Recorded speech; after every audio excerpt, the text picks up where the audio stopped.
por moléculas que habíamos visto, ya vimos uno que eran los carbohidratos o glúcidos la semana pasada. Vamos a tener también unas que son las proteínas, que también son muy importantes. Ahora este es nuestro índice, vamos a ver los aminoácidos, el grupo R, o también creo que lo vamos a conocer como cadena lateral, las propiedades, la clasificación nutricional, la clasificación como tal de aminoácidos, la aquí me olvidó, a ver, entonces gluconeogénesis con aminoácidos. De hecho, también creo que la clase pasada estaba mal escrito, ¿ok? En sí, bueno, lo voy a corregir y lo voy a entrar más, o sea, lo voy a hablar más a fondo, es gluconeogénesis, ¿ok? No, claro, gluconeogénesis, sí. Estos términos son un poco confusos. Disculpen si me confundo por ahí, pero ya. Vamos a hacer gluconeogénesis. Ahora, la glicina es otro, el enlace peptídico, los péptidos, las proteínas como tal ya, estructura de estas proteínas y una pequeña parte sobre enfermedades priónicas, o algo muy cortito que tiene que ver justo con el plegamiento de estas proteínas. Ahora, el término aquí, como les decía, es gluconeogénesis, que ya lo vimos un poco la semana pasada, ese término. Está mal escrito creo en los PPTs. Mil disculpas, pero es gluconeogénesis y esto significa la formación de glucosa a partir de compuestos que no tienen nada que ver con los carbohidratos. Sobre todo les mencionaba que íbamos a utilizar lo que son los aminoácidos. A ver aquí. Sí. Ya. Sobre todo les mencionaba que íbamos a utilizar aminoácidos. Son aminoácidos, ¿ok? También íbamos a utilizar otros compuestos, como les dije, el glicerol. También tenemos el lactato, esos principales. Pero nosotros vamos a concentrarnos el día de hoy en los aminoácidos, que justo es el tema de este slide, que bueno, vamos a ver de que, como en el caso de los carbohidratos, teníamos a los monosacáridos, que eran su mínima unidad, digamos, que iban a conformarlos. Ahora vamos a tener aquí a los aminoácidos. Estos van a ser, bueno, el componente principal de las proteínas, la mínima unidad que tiene una proteína. Y vamos a ver que estos, digamos, aminoácidos, cuando me lo vamos a juntar unos con otros, van a empezar a formar lo que son cadenas. Estas cadenas, ¿ok? Y posteriormente estas cadenas van a llegar a formar estructuras mucho más complejas que obviamente vamos a ver un poquito más adelante. Ahora, el primer aminoácido que fue descubierto, como dato, les ponen que fue la asparagina. Y bueno, mientras que el último fue la treonina. Estos dos son aminoácidos que vamos a ver más adelante un poco en la clasificación, tanto nutricional como una clasificación como tal, más química, por decirlo así. Dentro de esta cadena, digamos, bueno, dentro de esta cadena, como les digo aquí, todo esto, vamos a ver que el primer aminoácido que se va a utilizar para una síntesis de proteínas tiene que ser metionina. Quiere decir que la primera, digamos, cuando van a empezar la síntesis o una cadena larga de aminoácidos, el primer aminoácido que vamos a ver va a ser la metionina. Aquí es un ejemplo nada más, así que no lo tomen muy a serio, pero la metionina está acá, ¿ok? Es met. Esto sería el primer aminoácido. Lo vamos a ver más adelante en síntesis de proteínas, pero vamos a ver que este aminoácido va a tener como partes, o sea, tiene en su composición también grupos funcionales, mejor dicho, que habíamos visto ya. Si se recuerdan, habíamos visto el grupo amina. Y bueno, como su nombre también nos va a adelantar un poco, aminoácido tiene que ver con que tiene un grupo amina. Para que se acuerden, aquí vamos a ponerlo a ver. Ya. Mm, bien. Y ya. Le vamos a poner con esta parte amina. Nos va a indicar el grupo amina. Y bueno, aquí lo vemos en esta parte de aquí, está el grupo amino. Está de color rojo rosado este. Este es el grupo amino. Vamos a tener luego un carbono alfa, que vamos a entenderlo como un carbono, obviamente ya saben las propiedades del carbono. Vamos a entenderlo como un carbono central, ¿ok? Este carbono alfa, como me está mencionando un poco aquí, bueno, va a ser el que se va a unir en sí al grupo amino. Aquí, el grupo amino, vamos con ese primero. Y luego vamos a tener, por otro lado, el grupo carboxilo, ¿ok? Lo que nos daría esta parte de ácidos, ¿no? El grupo carboxilo está de verde, acá, ¿ok? Entonces, estos dos son los grupos que vamos a encontrar dentro de este aminoácido, ¿ok? Dos grupos funcionales, grupo amino y grupo carboxilo. Estos dos también el nombre nos adelanta un poco qué grupos funcionales encontramos. Ahora, como los mencionaba aquí, se va a unir primero el grupo amino y luego se une a este grupo carboxilo de aquí, grupo carboxilo. Y aparte de eso también se va a unir a un hidrógeno, aquí, y a un grupo variable que le vamos a conocer como la cadena lateral o también como la cadena R o el grupo R, ¿ok? Que es como un radical o una cadena más que va a haber aquí.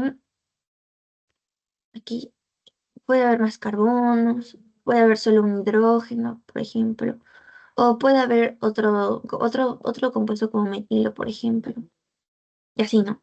O sea, el radical puede ser cualquier compuesto, así. Entonces, aquí tenemos lo principal que les mencionaba, el grupo amino. Esperen, em, ya lo principal que les mencionaba, ya, lo que les mencionaba, el grupo amino, el grupo carboxilo. Esos son los grupos funcionales, no se olviden. Grupos funcionales.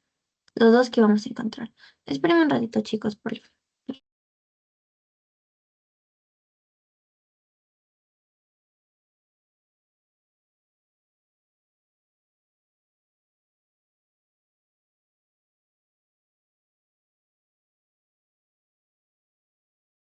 Bueno, chicos, disculpen. Ya, les decía que estos dos van a ser los grupos funcionales que vamos a encontrar. Y aparte de eso, este carbono también está unido, no se olviden, a un, eso lo voy a dejar con otro color, a ver, a una cadena lateral o una cadena R. Y por último va a estar unido a un hidrógeno aquí.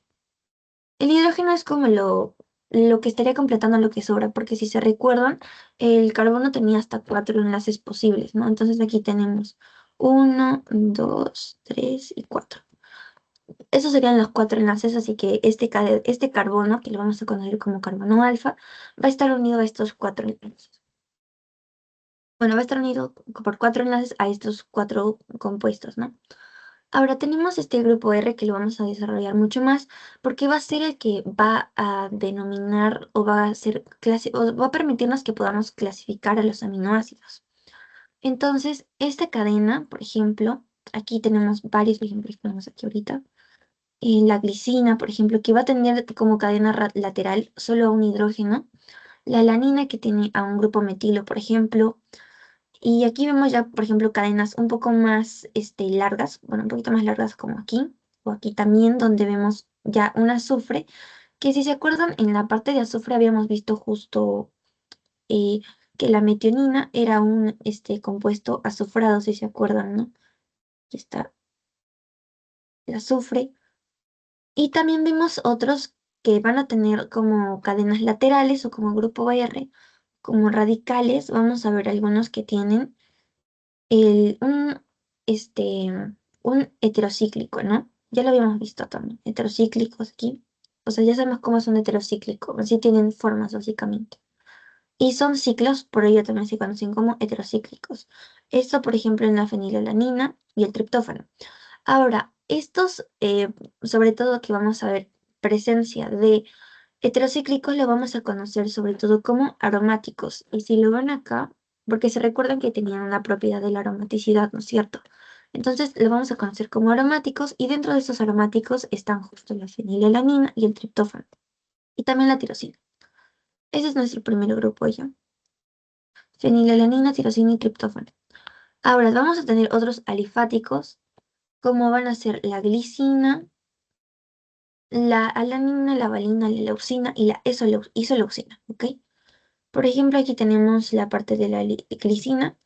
Los alifáticos en sí los veíamos ya también en heterocíclicos como simplemente cadenas de carbonos, sobre todo, que no tenían, digamos, algo como un heterocíclico, o sea, algo que los diferencie tanto, simplemente eran más carbonos, puros carbonos.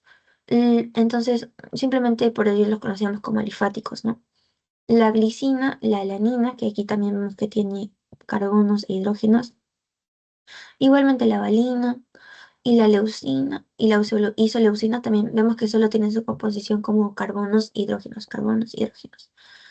Y ahora vamos a pasar con el grupo de los hidroxilados, donde van a tener ya también grupos hidroxilo, y ahí está la serina y la tronina. Los acídicos están el aspartato, el glutamato, los amídicos, la aspargina y la glutamina, los básicos, como la lisina, la arginina y la histidina, y los azufrados, porque ya vemos que tienen o sea, presencia de azufre, vamos a tener a la cisteína y a la metionina. Son los dos únicos aminoácidos que van a tener presencia de azufre. Y los aminoácidos como la prolina. Ahora, esta es la clasificación que vamos a seguir, por decirlo así. Así que tendrían que aprenderse. Bueno, les recomiendo que se lo aprendan todo, la verdad.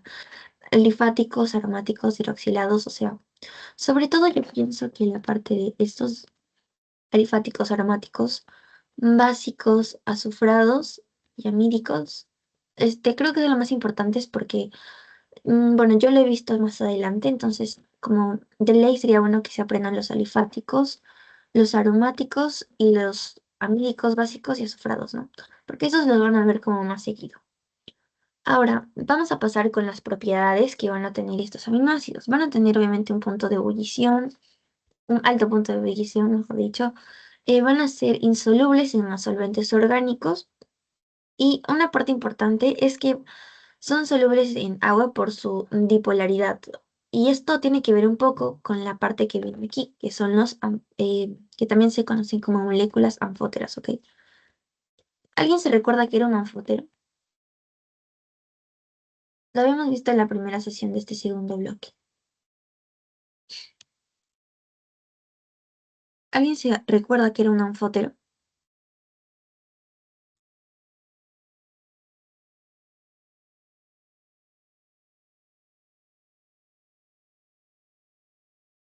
A ver, David, creo que quieres participar. Ajá, Que actúa como ácido y también como base. ajá, muy bien.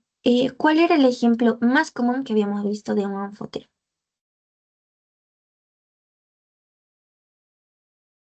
Eso sí lo vimos en la clase de ácidos y bases.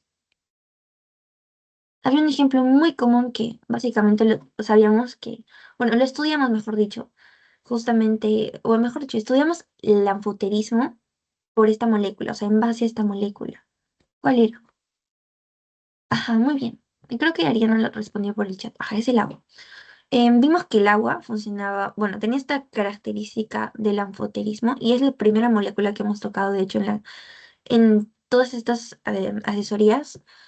Y en base al cual también estudiamos un poco qué era el anfoterismo. Y el anfoterismo vemos que era cuando va a haber en una molécula la presencia tanto de moléculas, eh, bueno, de moléculas positivas y negativas también, porque esto está relacionado justo con un poco el pH, porque podía actuar como base y como base, ¿no? O sea, podía funcionar como ambos. Y esto a su vez lo vamos a relacionar un poco ahora en la parte de aminoácidos con que, por ejemplo, cuando vamos a tener un pH, como lo vemos aquí, un pH ácido, o sea, que va a estar bajo, o cuando va a tener un pH alto o va a estar básico, ¿no?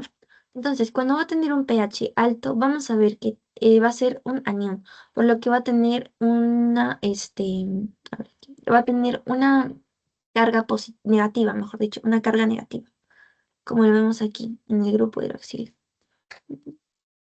Ya, aquí. Una carga negativa. Y esto sería un anión. No se olviden que aniones les dije que eran negativos y los cationes eran positivos. Y bueno, para los nuevos, ¿cómo pueden diferenciar o recordarse bien de un anión y un catión? El catión lo relacionan la T, catión con positivo, la T que está aquí, lo relacionan con positivo, ¿ok? Entonces el catión ya también va a tener esta molécula positiva aquí. ¿Ok? Y por eso vamos a entenderlo como va a tener un pH bajo o ácido cuando va a ser positivo y negativo va a darnos un pH más alto, ¿no? O básico. Ahora vamos a tener obviamente un equilibrio, por decirlo así, que lo vamos a conocer como el zwitterión, ya no como cation ni anión, sino zwitterión, que va a ser el que va a tener tanto cargas positivas en el lado del grupo amino y una carga negativa en el lado del grupo hidroxilo. Ahora, es importante que sepan dónde está ubicado justamente esta carga negativa o positiva. La carga positiva va a estar en el lado del grupo amino y la carga negativa del lado del grupo hidroxilo. No está aquí la positiva ni aquí la negativa, o sea, no puede cambiar, siempre va a estar así. Positivo los del grupo amino y negativo en el lado del grupo hidroxilo. Y si vamos a tener ambos, obviamente van a estar en ambos lados también, ¿no? Y aquí digamos que vamos a tener un tipo pH base, o sea, neutro, y va a tener obviamente ambas cargas, tanto positivas como negativas, ¿ok? Aquí un ejemplo que les puse era de la aspargina. Cuando vamos a tener un aminoácido, digamos, que no está ionizado, quiere decir que no tiene carga, ¿ok? Como vemos aquí, el lado del grupo hidroxilo no está teniendo una carga como tal, como en el caso de aquí, en el que ya le estamos colocando el negativo. Y tampoco el grupo amino, aquí en este caso, cuando está no ionizado, no tiene ninguna carga tampoco, como en el caso de acá. Ahora, cuando van a estar ionizados con ambas cargas, positivas y negativas, no se olviden que se van a llamar switterium. Eso sí es importante. Ahora, entrando en clasificación nutricional, va a ser mucho más fácil porque si vimos la clasificación anterior, en aquí nos ayuda mucho esta clasificación del grupo R. Y es obviamente un poquito más larga y más compleja y los divide en grupos más pequeños. En cambio, esta clasificación nutricional ya también es mucho más sencilla porque únicamente vamos a utilizar dos grupos que van a ser el grupo de los esenciales, mejor dicho, de los esenciales y de los no esenciales, ¿ok? Este grupo de los no esenciales van a ser aminoácidos que vamos a, digamos, producirlos nosotros. Eso es importante también. Nosotros los vamos a poder sintetizar. Por lo tanto, no es necesario que los estemos consumiendo frecuentemente, como en el caso de los esenciales, que los vamos a adquirir ya también de la dieta, ¿ok? Sobre todo, dieta. O sea, quiere decir que lo vamos a adquirir de, sobre todo de compuestos, mejor dicho, no compuestos, productos animales, ¿ok? Ya, animales. O sea, de productos animales. Ahora, ¿por qué los clasificamos también así? Porque en el caso de los aminoácidos no esenciales, les mencioné que, bueno, los podíamos sintetizar. Y estas rutas biosintéticas que va a utilizar el cuerpo para sintetizarlas van a ser más cortas, por lo que es más importante. Esto es lo más importante, son más cortas. Únicamente se van a requerir 17 enzimas, como lo mencioné aquí. Y como son cortas, también no van a necesitar de bastante energía, o sea, no necesitan un montón de energía como en el caso de los esenciales, que ya también son rutas biosintéticas mucho más largas, por lo tanto vamos a tener que utilizar más enzimas, más ATP, que es energía. Como lo mencioné aquí, se necesitan hasta 59 enzimas, por lo que es más rico, o sea, por lo que es más recomendable, por decirlo así. O sea, no recomendable, sino sería más, más fácil, mejor dicho, más fácil que el cuerpo los utilice de la dieta animal y ya no necesitemos estar sintetizando ni gastando energía produciéndolos, ¿no? Entonces aquí tenemos los ejemplos en los que los vamos a clasificar. Eh, en el lado de los no esenciales vamos a tener varios, como la glicina, la tirosina, la cistina, la prolina, la serina, la arginina, la histidina, la asparagina. Pero esos son más, ¿no? O sea, son más, son como 20 si no me equivoco. 1, 2, 3, 4, 6, 7, 8, 9, 10, 11, 12. Bueno, son más, ¿ok? Pero en el caso de los esenciales únicamente van a ser estos de aquí. Son los que ven acá. Entonces, estos sí se los pueden aprender. Y bueno, de hecho, sería muy recomendable que se los aprendan bien. ¿Cuáles son? La leucina, la valina, la isoleucina, el triptófano, la fenilalanina, la metionina, la treonina y la lisina. Esos son muy fáciles. Igual aquí les puse como que una listita, es la misma que está aquí. Pero ya, se lo pueden aprender esto mucho más fácil porque es mucho más corto que todo esto de acá. ¿Ok? Em, Ahora, es por eso que ya lo clasificamos así. Entonces, si les preguntarían, por ejemplo, por qué es que el cuerpo humano no va a sintetizar aminoácidos esenciales, ¿por qué creen que sería?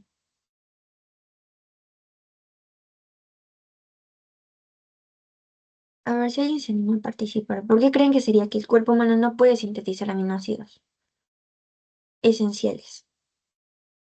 En paréntesis, esenciales.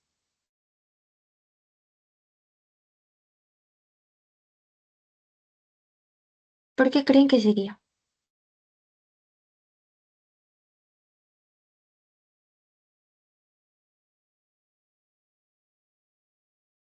Bueno, básicamente vamos a relacionarlo, como les dije, con que estas van a tener rutas biosintéticas más largas. O sea, bueno, va a requerir de más tiempo porque son largas y también de bastante ATP. Vamos a ponerlo sobre todo aquí, como ATP. No sé. Mm, ya. Ahora, en esta clasificación tenemos otra, digamos, entre comillas, otra clasificación que ya lo vamos a relacionar un poco más con la parte que les estaba mencionando al inicio, que era la gluconeogénesis. ¿Ok? En aquí tenemos compuestos cetogénicos, glucogénicos y cetogénicos y glucogénicos. ¿Ok? Em, Primero los glucogénicos son los que vamos a relacionar justamente con glucosa. ¿Ok? Para adelantarles. Ahora tenemos primero, como les decía, el grupo cetogénico, que básicamente se les llama así porque van a poder convertirse en unos compuestos importantes que son los cuerpos cetónicos. Esos cuerpos cetónicos también van a ser importantes porque van a brindarnos de energía cuando no vamos a tener presencia de glucosa. Y es por eso que aquí les lo menciona, que bueno, pueden convertirse en cuerpos cetónicos para utilizarlos en lugar de la glucosa, porque no tenemos glucosa, ¿ok? Obviamente esto tiene ya un poco más de detalle y todo, ¿no? Que ya lo van a ver en bioquímica, pero es como para adelantarles, porque es importante que conozcan esta clasificación, porque así van a saber cuáles son los cuerpos cetónicos, bueno, cuáles son los aminoácidos que pueden convertirse en cuerpos cetónicos y también un poquito sobre qué es un cuerpo cetónico, ¿no? O sobre todo para qué se utiliza, ¿no? El cuerpo cetónico nos va a brindar energía. Vamos a relacionarlo mucho con ATP. Ya, a ver. Nos va a dar energía o ATP cuando no va a haber básicamente glucosa, como le mencioné aquí, en lugar de utilizar glucosa. Ahora, el glucogénico ya también, va a ser cuando vamos a degradar a glucosa, o sea, estos aminoácidos, ya también aquí sí estamos buscando la glucosa, no como en el caso anterior en el que buscábamos em, cuerpos cetónicos, sino ahora buscamos glucosa, ¿no? Aquí.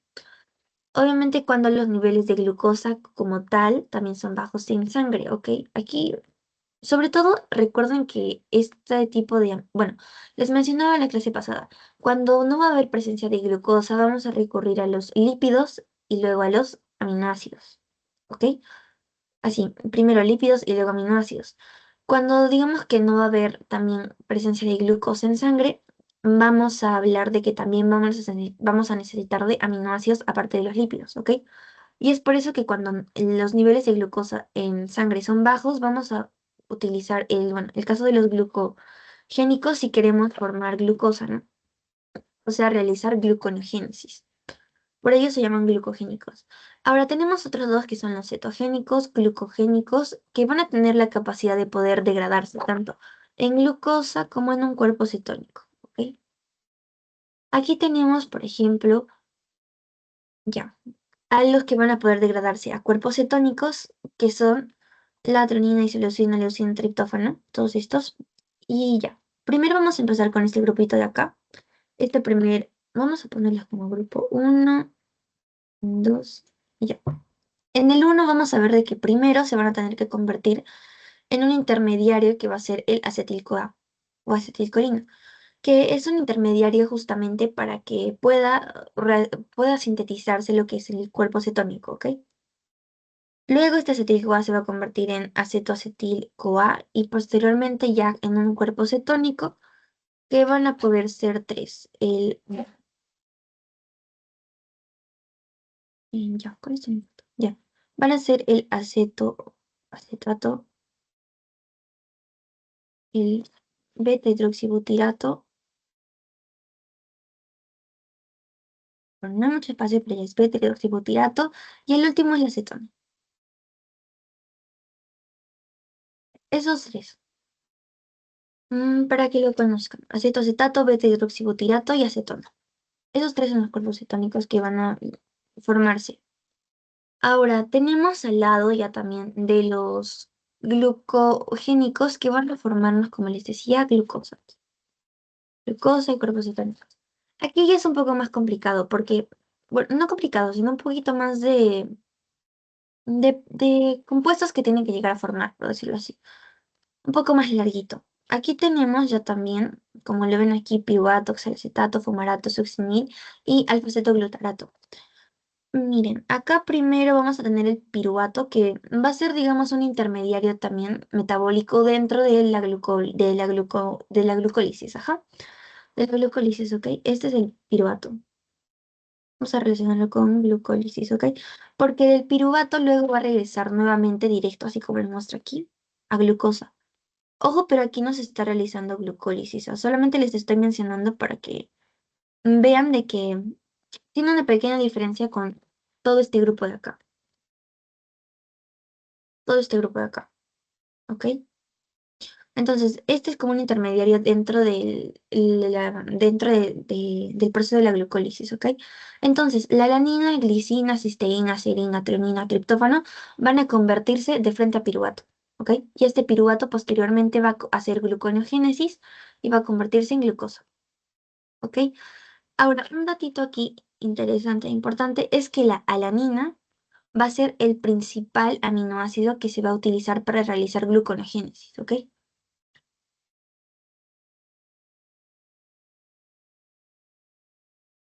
Ya, gluconeogénesis, esto ya lo entiendo. Ya. Ahora, ¿por qué les decía que el piruvato va a ser diferente de estos, bueno, de estos otros compuestos? Estos de aquí van a ser intermediarios, los que están de verde son intermediarios del ciclo de Krebs, ¿ok? Lo pueden revisar por ahí si quieren. Ya son intermediarios del ciclo de Krebs. Entonces, estos intermediarios del ciclo de Krebs, primero entre los que vamos a tener va a ser el alfa-cetoglutarato, luego se va a convertir en succinil-CoA, posteriormente en fumarato y luego el oxalacetato. Ahora, estos, bueno, los que van a convertirse en alfa-cetoglutarato son el glutamato, glutamina, histilina, prolina, arginina. Ahora, a succinil-CoA ya también se van a convertir en isoleucina, metionina, lavalina. A fumarato se convierte a la tirosina, fenilalanina, aspartato. Y a oxalacetato, la aspargina y el aspartato, ¿ok? Entonces, una pequeña partecita así como para que lo diferencien. Todo lo que está de verde son intermediarios metabólicos del ciclo de Krebs. Por lo tanto, vamos a decir que en el ciclo de Krebs van a poder realizarlo tanto, por ejemplo, intermediarios de los carbohidratos, los lípidos, porque los cuerpos cetónicos también van a realizarlo, y también en el caso de bueno, los aminoácidos, ¿no? En el caso de las proteínas, si hablamos de moléculas más grandes, ¿no? Entonces, esos tres básicamente podrían realizar ciclo de Krebs. Y esto únicamente, ya tienen que saber, únicamente el propósito de hacer este ciclo de Krebs en el caso de los aminoácidos y también de los lípidos es realizar gluconogénesis. Básicamente más, pero en aminoácidos es gluconogénesis. O sea, buscar glucosa, formar glucosa cuando obviamente no hay glucosa presente o sea, no hay glucosa suficiente ni glucosa presente dentro del torrente sanguíneo, en el plasma. No hay suficiente, ¿ok? Podríamos interpretarlo también en procesos de ayuno. Justamente es cuando aquí no va a haber lo que es glucosa, ¿ok? Y es ahí cuando vamos a recurrir a otras moléculas como las que estamos viendo ahorita. Ahora, aquí justo está un poco sobre la gluconeogénesis de aminoácidos. Como les decía, vamos a obtener los aminoácidos tanto de la parte bueno, de aquí de la absorción por el intestino, o sea, de la dieta.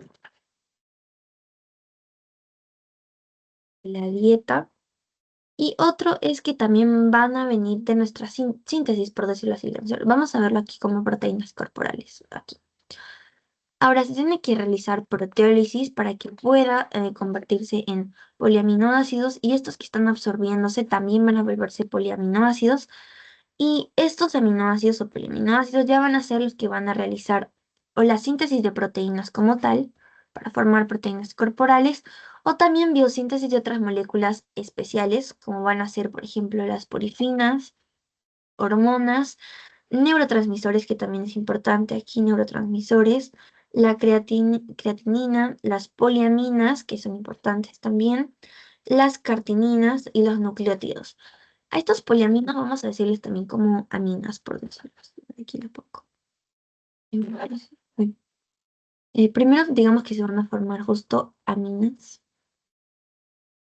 poliaminoácidos, que posteriormente van a convertirse justamente en porifinas, hormonas y neurotransmisores, creatinina, poliaminas, cartinina, nucleótidos y así, ¿no? Ahora, cuando vamos a, también a estos poliaminoácidos, los vamos a catabolizar, o sea, los vamos a tener que, en cierto modo, eliminar, vamos a catabolizarlos, ¿no? Entonces, estos poliaminoácidos van a volverse a convertir en aminoácidos. Y estos aminoácidos, ¿cómo los va a eliminar el cuerpo? En forma de urea. Les vamos a agregar, en forma, bueno, van a verlo más adelante ya, no entramos en detalle, pero simplemente vamos a eliminarlos en forma de urea, eh, con dióxido de carbono y también con agua. Toda esta reacción nos va a dar como productos, esto de aquí, la urea, el dióxido de carbono y el agua, ¿ok? Todo el proceso que va a realizar este poliaminoácido para degradarse, por decirlo así, y convertirse a urea, van a darnos de productos justamente la urea, el dióxido de carbono y el agua. Es así como los va a eliminar del cuerpo. Y esto normalmente lo vamos a encontrar en la orina, la urea. Ahora, la glicina va a ser uno de los aminoácidos más pequeños, porque si habíamos visto en la clasificación anterior aquí, les estaba mencionando que, como pueden ver, solamente tiene un solo aminoácido, o sea, mejor dicho, un solo, o sea, un grupo R o una cadena lateral muy chiquita que va a ser solo un hidrógeno. Ok, como lo vemos aquí va a ser solo un hidrógeno. Esta glicina va a estar dentro de de los aminoácidos alifáticos y aquí les está mencionando una forma de codificarla. Más adelante en la parte de síntesis vamos a ver esto más a detalle, pero aquí por ejemplo tenemos GGT, GGC, GGA y GG. Estos son los cuatro codones que va a utilizar para formar o producir glicina, ¿ok? Es el aminoácido más pequeño, como ya les decía, porque únicamente tenemos como cadena lateral o como cadena R o como grupo R a un hidrógeno. Su fórmula química es toda esta. Y bueno, vamos a ver que es un aminoácido no esencial, eso es importante. Y si no esencial, ¿se sintetiza o no se sintetiza? ¿Lo tendremos que adquirir de la dieta o ya nuestro cuerpo lo sintetiza? Si es aminoácido no esencial.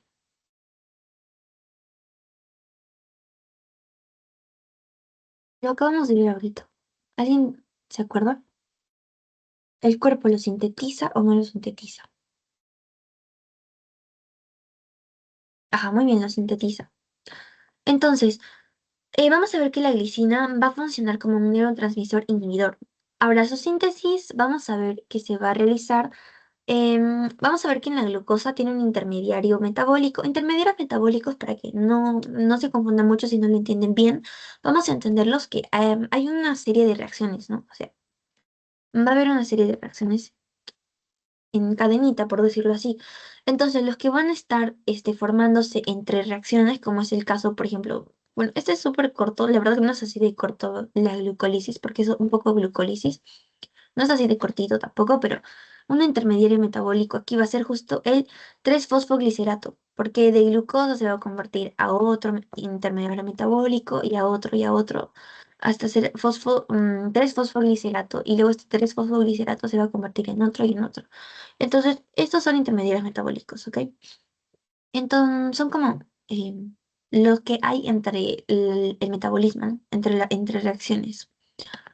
Son los productos de reacciones que van a ser digamos, el que le sigue y así. O sea, una cadena, ¿ok? Espero lo hayan entendido un poquito. O sea, para que no crean que mucho le digo intermediario metabólico y no saben qué es. ¿Ok? Entonces, el intermediario metabólico que vamos a utilizar acá es el 3-fosfoglicerato, que se va a convertir en 3-fosfohidroxipiruvato, posteriormente en 3-fosfoserina, y esta 3-fosfoserina va a ser L-serina. De esta L-serina es de donde va a surgir la glicina, por una enzima, ¿ya? También esto nos puede dar otros compuestos más, pero lo importante es que por una enzima nos da la glicina. Ahora, el enlace peptídico va a ser el que va a mantener unidos a estos aminoácidos, porque ¿cómo tendríamos sino a todos estos aminoácidos formando cadenas y estas cadenas posteriormente ya formando eh, péptidos, proteínas, estas proteínas posteriormente formando ya proteínas más complejas, ¿ok? Entonces, este enlace peptídico va a realizarse entre el grupo amino, voy a resaltar, el grupo amino y el grupo carboxilo de otro aminoácido, ¿ok? El grupo carboxilo de otro aminoácido. Entonces, aquí tenemos, por ejemplo, nuestro primer aminoácido acá.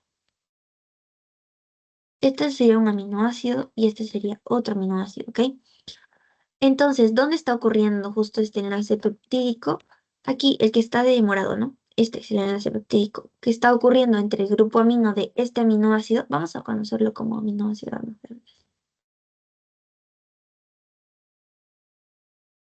Ya. El de verde va a ser el aminoácido A y el de morado va a ser el aminoácido B. Entonces, del aminoácido A se está uniendo su grupo amino, como les decía ahí, con el grupo carboxilo, de aquí, el grupo carboxilo del aminoácido B. Aquí está ocurriendo el enlace. Ahora, si se dan cuenta, al momento de que se está ocurriendo este enlace, se está perdiendo justamente una molécula de agua. Aquí. Ya, aquí. Esta molécula de agua, ven acá, la estamos perdiendo, ¿ok?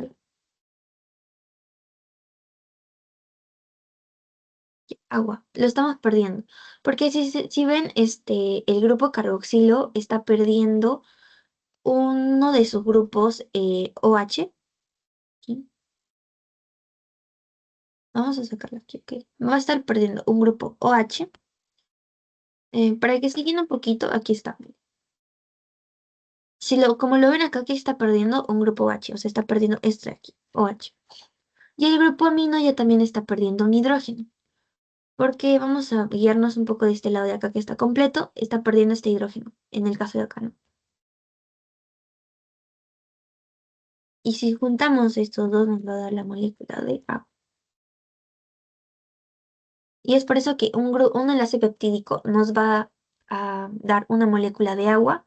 Se va a formar entre el grupo amino de un aminoácido y el grupo carboxilo de otro aminoácido. Este enlace va a ser un enlace tipo amida. Es muy estable y este es un enlace covalente, plano. No tiene una forma tridimensional. Y es un enlace doble y muy resistente. Bueno, es muy resistente, en sí. Es estable, grábense eso, estable y resistente. Ahora, los péptidos, vamos a ver primero que nosotros vamos a tener cadenas, o sea, los péptidos van a ser cadenas de aminoácidos unidos por enlaces peptídicos, pero todavía no son proteínas, ojo. Entonces, vamos a primero ver que los aminoácidos van a estar como así, solitos, ¿ok? Cuando vamos a empezar a unirlos mediante enlaces peptídicos, van a formar primero un péptido y posteriormente van a llegar a formar una proteína. Entonces, tenemos primero que son cadenas de aminoácidos unidos por enlaces peptídicos y se van a clasificar en tres grupos. Van a ser dipéptidos, oligopéptidos y polipéptidos, ¿ok? Obviamente, como vimos un poco en carbohidratos, tiene que ver sobre todo con cuántos, o sea, cuánta es la cantidad, ¿no? En el primero, que son dipéptidos, únicamente están formados por dos aminoácidos. En el oligopéptido ya también son de 3 a 10, casi igual que la misma clasificación que vimos en oligosacáridos, polisacáridos, disacáridos, ¿ok? Lo mismo. Y los polipéptidos ya también van a ser de más de 10 aminoácidos. Mayor de 10 aminoácidos, los polipéptidos. Ahora, ¿cuándo vamos a conocerlo ya como proteína? Cuando va a ser una cadena mucho más larga de 100 aminoácidos, ¿ok? Aquí lo dice, aminoácido dentro de una cadena polipeptídica debe ser de 100 o más para ser ya conocido como una proteína. O sea, de 100 a más ya es una proteína. Pero de 10 mejor dicho, a más sigue siendo un polipéptido o un péptido en general, ¿ok? Entonces, primero tenemos a los aminoácidos como tales. ahí, si los empezamos a unir con enlaces peptídicos, se convierten en péptidos, que puede ser primero un dipéptido, luego un oligopéptido, luego un polipéptido y posteriormente ya a una proteína como tal.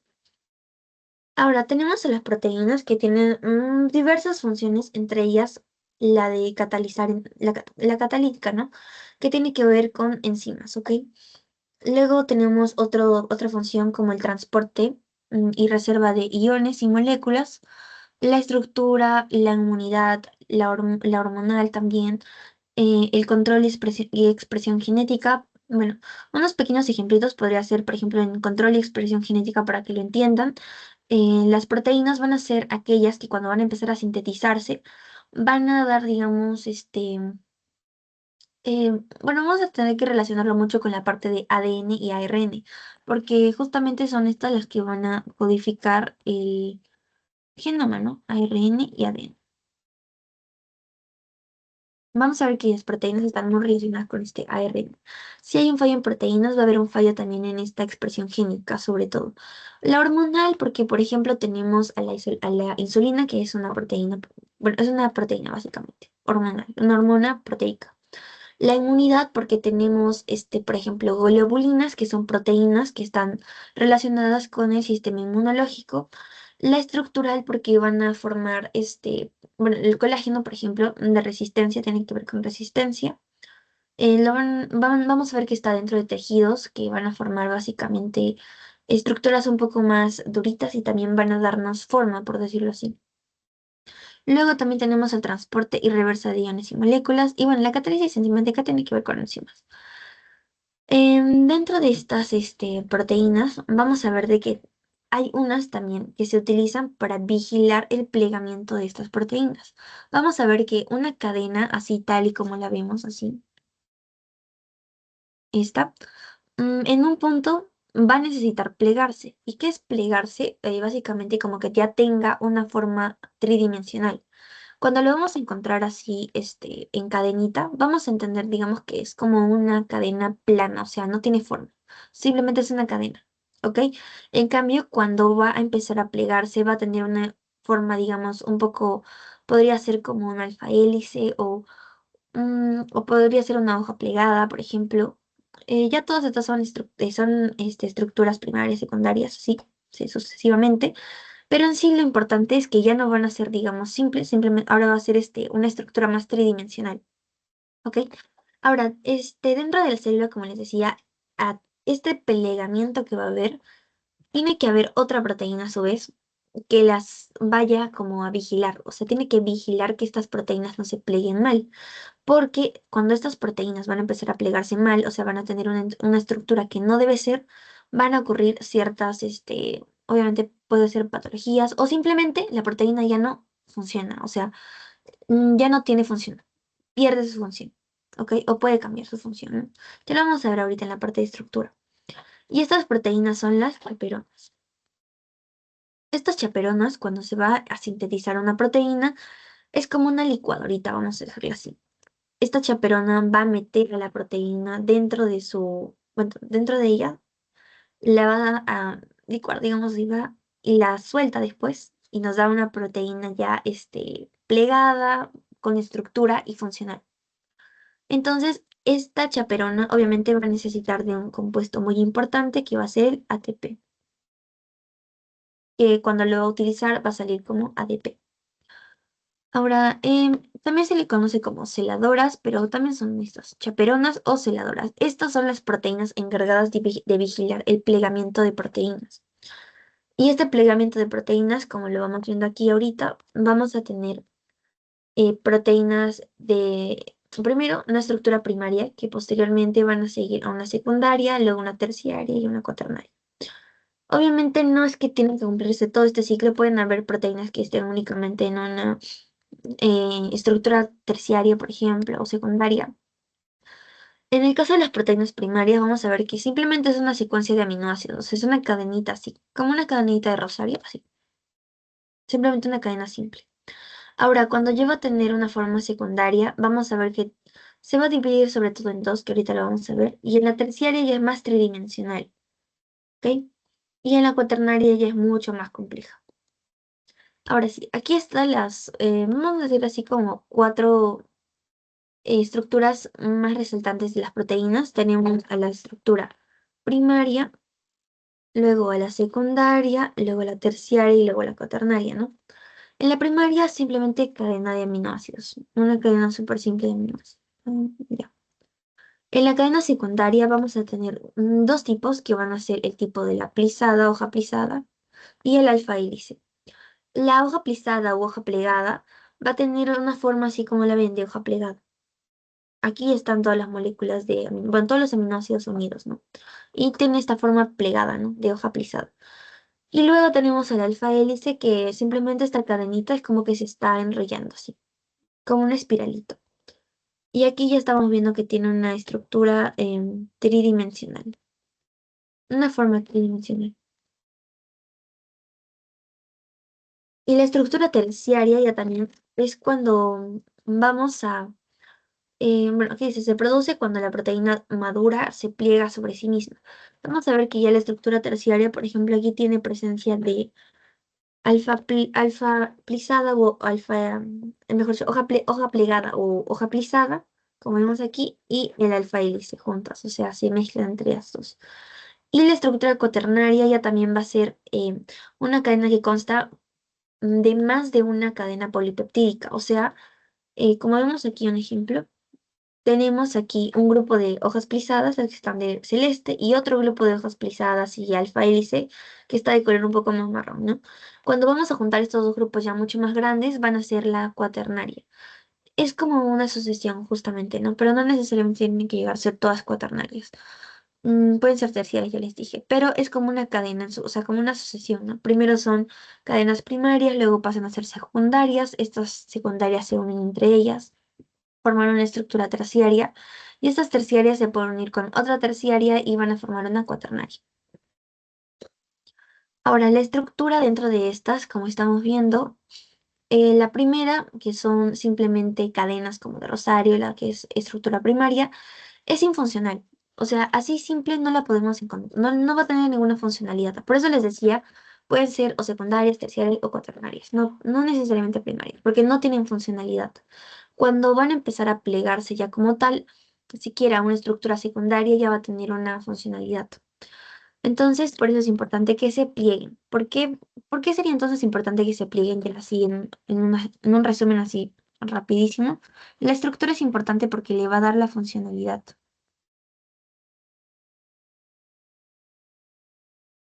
Ojo que, por ejemplo, el grupo que habíamos visto en el caso de aminoácidos, la cadena L o la cadena R no le va a dar la funcionalidad para nada.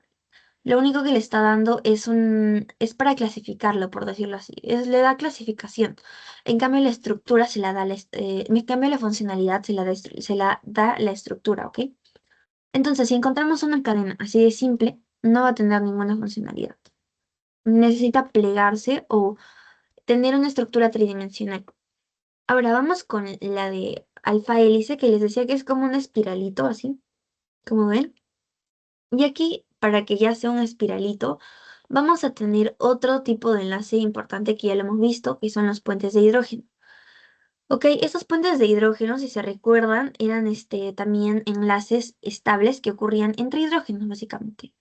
En este caso, vamos a ver que va a estabilizar justamente, sobre todo esa es su principal función, estabilizar. Y va a ocurrir bueno, mediante puentes de hidrógeno entre el carbono central, el carbono, aquí central, y de un aminoácido y el nitrógeno del cuarto aminoácido en la secuencia. Eso sí, grábense porque como que digamos, este enrolladito no se va a dar así por así, simplemente que tiene como que un orden. Y es por eso que les dicen el cuarto aminoácido. Ahí es donde se da justamente este enlace de puente de hidrógeno para que se pueda plegar y tener esta forma así de espiral. Así, ¿ok? Entonces tiene que tener entre el carbono y el nitrógeno, o sea, sus hidrógenos, ¿no? Del carbono y del nitrógeno, o sea, del grupo amino, de otro aminoácido. Ojo que no son del mismo, son de otro aminoácido. Por eso es como que este va a ser un aminoácido acá arriba este aminoácido, Y aquí abajo hay otro aminoácido. Entre estos dos va a ocurrir este puente de hidrógeno. No es entre los que están a su lado, por decirlo así. Entre estos, los que están a su lado estarían en un enlace peptídico. En cambio, entre estos sería un puente de hidrógeno. Lo cual ya le da esta estructura de alfa, bueno, de alfa, ¿no? De hélice, ¿no? Alfa hélice. Ahora tenemos el caso de las proteínas, ya también hoja plegada, hoja plisada, que van a tener también un enlace puente de hidrógeno. A ver, un enlace puente de hidrógeno, pero este enlace puente de hidrógeno, digamos que vamos a tener cadenas ya mucho más larguitas y vamos a tener entre varias, por decirlo así, entre esta cadenita y esta cadenita tenemos un enlace de hidrógeno o puente de hidrógeno. Entonces, puentes de hidrógeno entre los nitrógenos, o sea, el grupo amino de los residuos de un fragmento y los carbonos centrales del residuo fragmento adyacente. O sea, no son como en una sola, son aquí varias cadenitas. O sea, son más de, esta cadena uno se va a unir con esta otra cadena 2, digamos, y así, o sea, como adyacentes, a su lado, ¿ok? No es todo en una sola, a su lado. Ya es cuando se forman esta estructura em, secundaria, ¿no? Ambas de estas dos son secundarias, la alfa hélice y la hoja plegada. Ahora tenemos la estructura ya también terciaria, que como les decía va a tener presencia de alfa hélice y también de la estructura alfa hélice y también de la estructura aquí, bueno, que es de hoja plegada, aquí está. Hoja plegada, hoja beta también le dicen, hoja beta, hoja plegada o lámina plegada, o sea, tiene varios nombres, ¿ok? Entonces, como pueden ver aquí, estamos viendo los puentes de hidrógeno, enlaces puentes de hidrógeno. Aquí hay uno, por ejemplo. Aquí hay otro, los que están de puntitos son. Y es así que cuando van a unirse o sea, pueden unirse entre varios, o sea, varios puentes, no sé, los puentes de hidrógeno pueden ir uniéndose entre varios y lo van plegando y plegando. Y es así como vamos a tener una estructura ya más, digamos, compactita y va a ser una estructura terciaria. Aquí, con grupos polares en la superficie y grupos hidrofóbicos en el interior. Esa es una parte curiosa que deben saber. Ahora, esta, como les decía, puede tener alfa hélice, láminas beta y regiones un poco más flexibles. Bueno, básicamente, lo importante que tiene, bueno, fuentes de hidrógeno aquí. Vemos presencia también de hoja plegadas, de alfa hélice. Y también un datito que aquí ya vamos viendo también, el grupo de los puentes disulfuro o enlaces disulfuro. No, esperen, a ver. Aquí, enlaces disulfuro, puentes disulfuro. Esos también vamos viendo acá. Entonces, podemos decir que aparte del enlace peptídico, también vamos a requerir de otros enlaces, tales como los puentes disulfuro y el puente de hidrógeno, que van a ayudar a plegar justamente esta proteína y darle una estructura y posteriormente una funcionalidad. Ahora, en el caso de las cuaternarias van a intervenir dos o más cadenas iguales o diferentes, unidas por interacciones débiles o no covalentes. Aquí también vamos a utilizar las fuerzas de Van der Waals, ¿ok? Débiles no covalentes.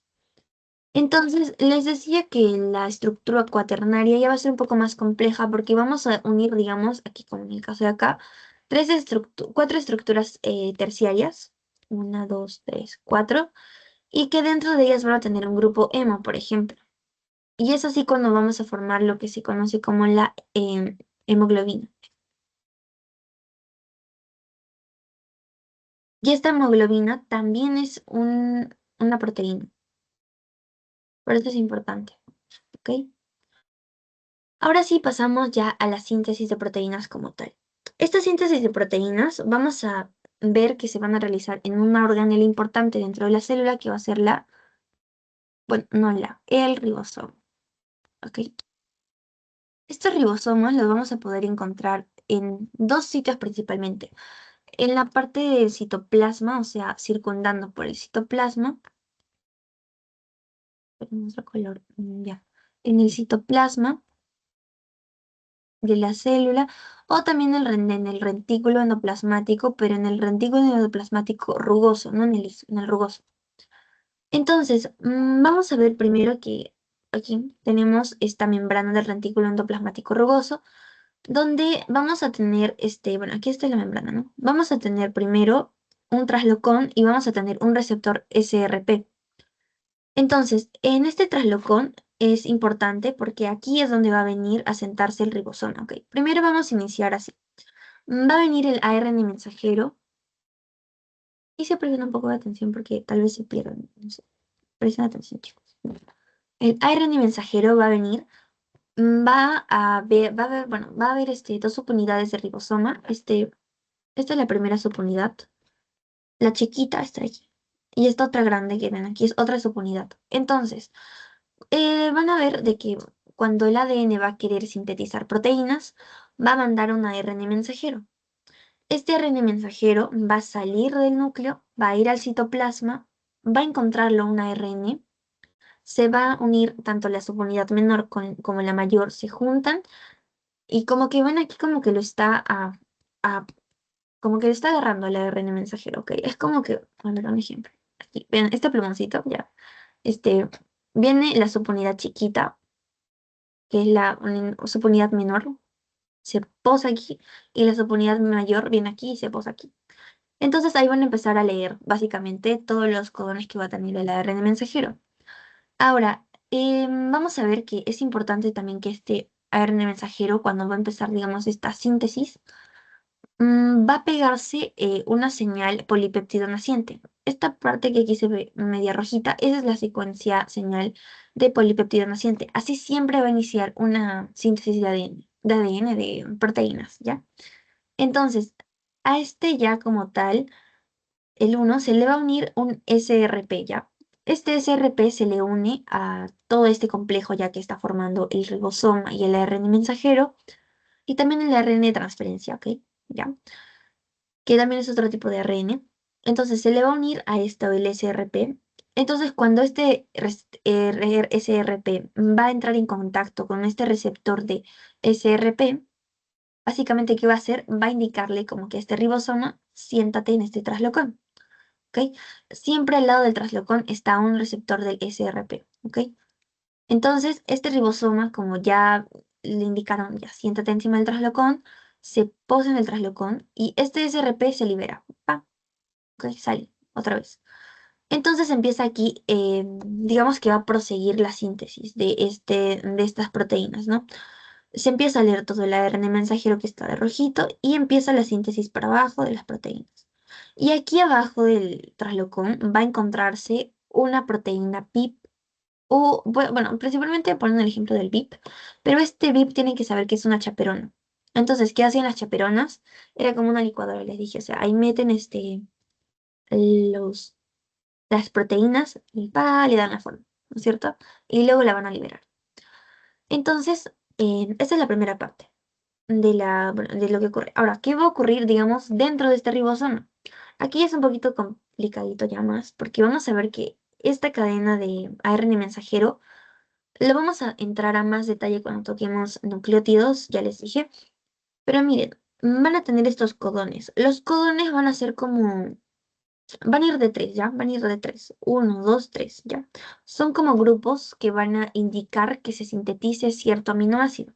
Es por ello que cuando habíamos visto el ejemplo de la glicina, teníamos por ejemplo, creo que les mencionaba un GGG. Entonces, este GGG nos va a indicar, por ejemplo, que me sinteticen glicina. Entonces, dentro de toda esta cadena de ARN mensajero, vamos a encontrar justamente este GG, por ejemplo. Y si vemos ese GG, quiere decir que tenemos que sintetizar glicina. ¿Y quién va a decir como que se tiene que sintetizar glicina? Básicamente va a ser como el ARN de transferencia. ¿Ok? Este ARN de transferencia va a traer como que un anticodón. Y este anticodón, a su vez, digamos que cuando va a encajar con el codón que está trayendo el ARN mensajero, va a traer consigo un aminoácido, ¿ok? Por ejemplo, vamos a tener el ejemplo de aquí. Ya.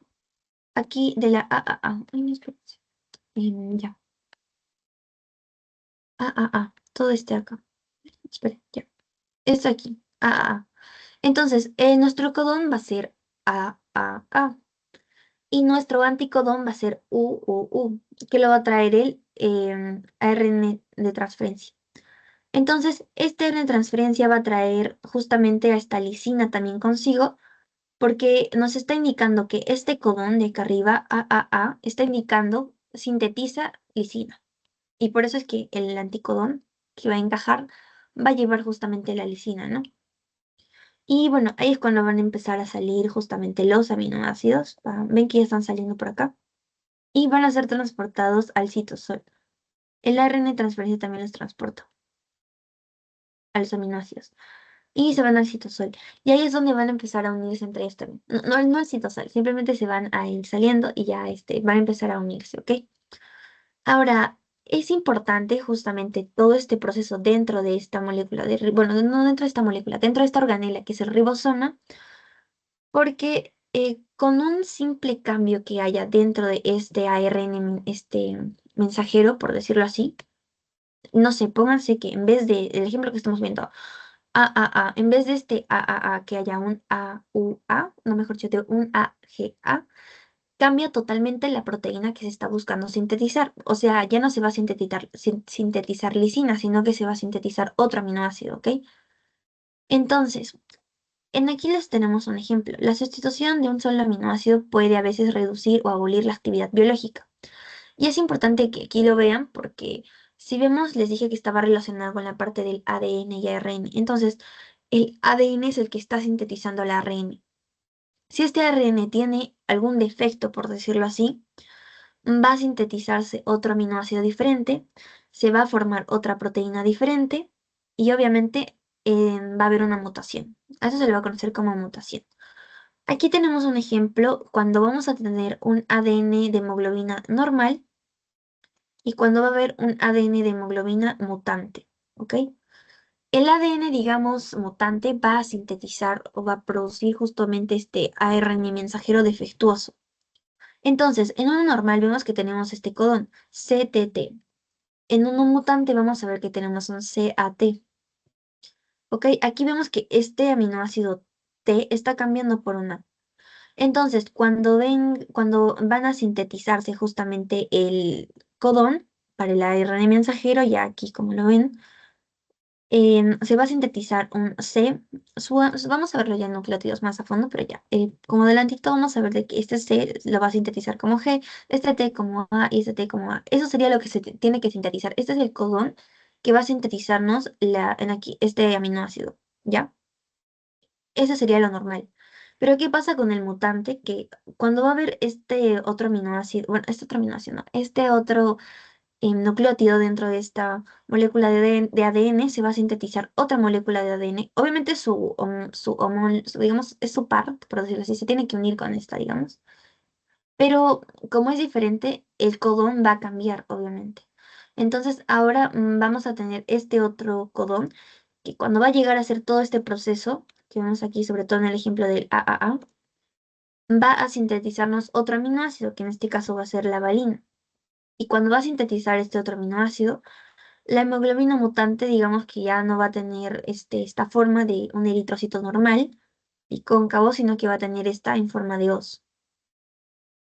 ¿Ok? Y obviamente eso va a llevarnos a una patología.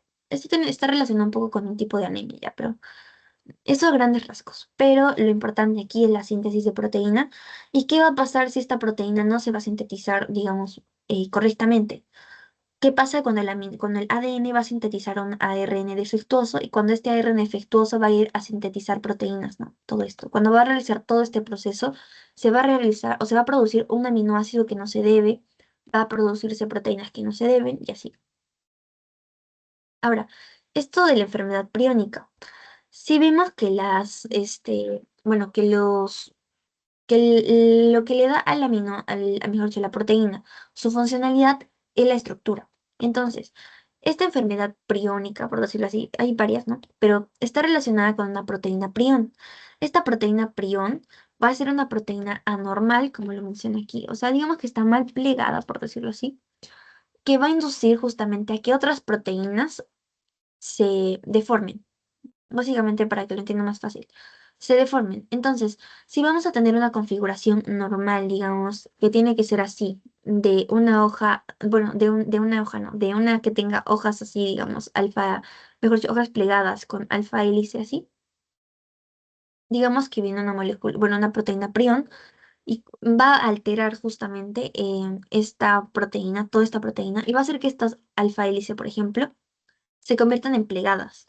Y ahí está cambiando su función y su estructura, ¿no? Su estructura y luego su función. Y obviamente aquí van a empezar también otras patologías, porque justamente estas proteínas priones están un poco relacionadas con que cuando van a empezar a acumularse, sobre todo, van a empezar a causar, sobre todo en el cerebro, los mencionan un poquito, en el cerebro, van a empezar a causar, por ejemplo, fallas en los neurotransmisores, que habíamos visto que estaban muy relacionados también los aminoácidos con neurotransmisores en el caso de la glicina. Ahora, una consecuencia de este cambio formacional, como lo mencioné aquí, va a ser que esta proteína, principalmente, ¿qué va a pasar? Ya no es funcional. O sea, ha cambiado su función. Ya no funciona. O sea, esta función ha cambiado a ser nada. O sea, ya no tiene función. Ahora, va a actuar sobre las moléculas normales y obviamente las va a modificar lo que les decía. Em, esta molécula prion les decía que es una molécula deformada. Si es una molécula deformada, no tiene funcionalidad.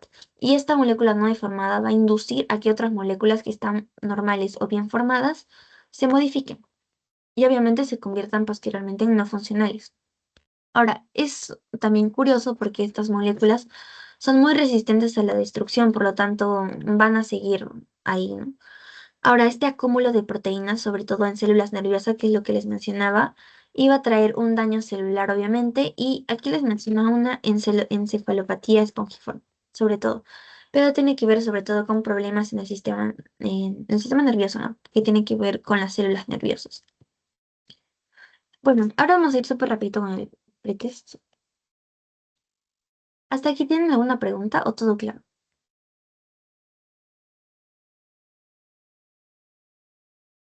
Chicos, ¿todo claro?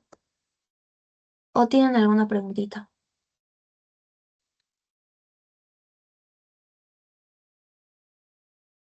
Chicos, ¿todo claro?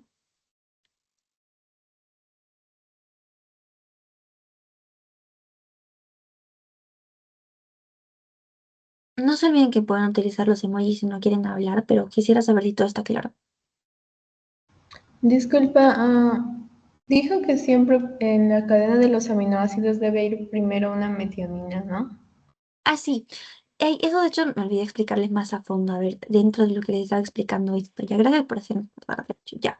Se ve la pantalla, ¿no? Aquí, cuando vamos a iniciar esta cadena bueno, esta cadena de este ARN, mejor dicho, el primer codón que siempre va a traer va a ser el de la metionina, ¿ok?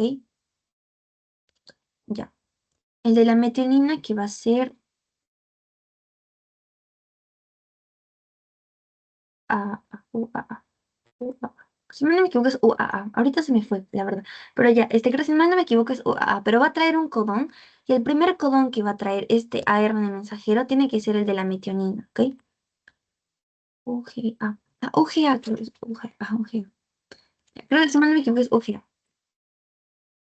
Auge. No, es auge. ¿Qué digo? Ya, auge. A, U, G, ¿ya? Ese es el primer codón que tiene que traer una cadena de ARN mensajero, ¿ok? Ahora, esta cadena de ARN mensajero, obviamente, si ya no hay un stop, o sea, si no hay un pare, va a seguir sintetizando y sintetizando aminoácidos, cosa que nunca va a pasar. Entonces, tiene que haber unos codones que van a ser codones stop, que le van a indicar a este ribosoma, ya no produzcas proteínas. O sea, ya que ya no haya producción de proteínas. Y estos van a ser el UAA, UGA y UAG, creo que es. UAG. Ajá, esos tres. Estos tres se conocen como codones stop, que van a indicar que ya no haya síntesis de aminoácido, por lo tanto ya no va a haber síntesis de proteínas. Entonces, iniciemos todo síntesis de de aminoácidos principalmente, ¿ya? De aminoácidos con AUG. Y lo vamos a detener con estos tres codones, UAA, UGA y UAG. Creo que eso lo vamos a ver también más a detalle en la parte de nucleótidos, pero igual para que lo vean, ¿no? Ya. Hasta ahí todo claro, ¿no?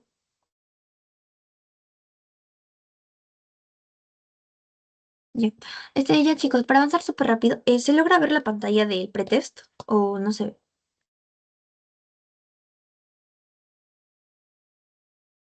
¿Se ve el pretest o no se ve?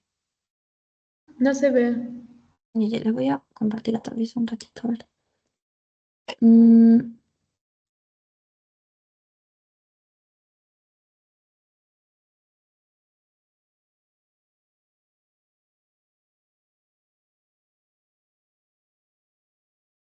Ya chicos, para ir súper rápido, les dicto las claves. Bueno, veíamos que la primera dice, ¿cuál de las siguientes afirmaciones describe mejor la clasificación nutricional de aminoácidos? Los aminoácidos esenciales son aquellos que el cuerpo puede sintetizar, por lo tanto no es necesario obtenerlos de la dieta. Mm, de hecho, sí, creo, podría ser ya. Pero son necesarios obtenerlos de la dieta. Aquí les dice no necesarios. ¿Ok? Ya, la respuesta aquí, para no hacerla más larga, es los aminoácidos esenciales no se pueden sintetizar por el cuerpo y deben ser obtenidos a través de los alimentos, principalmente de los que son compuestos animales, ¿no? O sea, los que tienen, bueno, animales, ¿no? No entienden. Compuestos de origen animal, ahí está, de origen animal. ¿Qué ocurre si una proteína no se pliega correctamente en la célula? Ya, aquí, bueno, las proteínas mal plegadas Em, pueden ser corregidas por proteínas chaperonas, pero si el error persiste puede acumularse y causar enfermedades. Ya, creo que esta es la más, bueno, esta es la más adecuada, ¿ok? Porque cuando va a haber una proteína mal plegada, todavía como que la chaperona la puede arreglar ya. Ahí la puede arreglar. Pero obviamente, si se llega a acumular, como en el caso de los priones, si bien, ¿no? O sea, si se empieza a acumular, obviamente va a empezar a causar enfermedades. Y en ese caso de los priones, los conocemos como enfermedades priónicas, ¿no? Cuando hay una acumulación ya excesiva de estos proteínas, así. Ahora, ¿cuál es la función de los puentes disulfuro en las proteínas?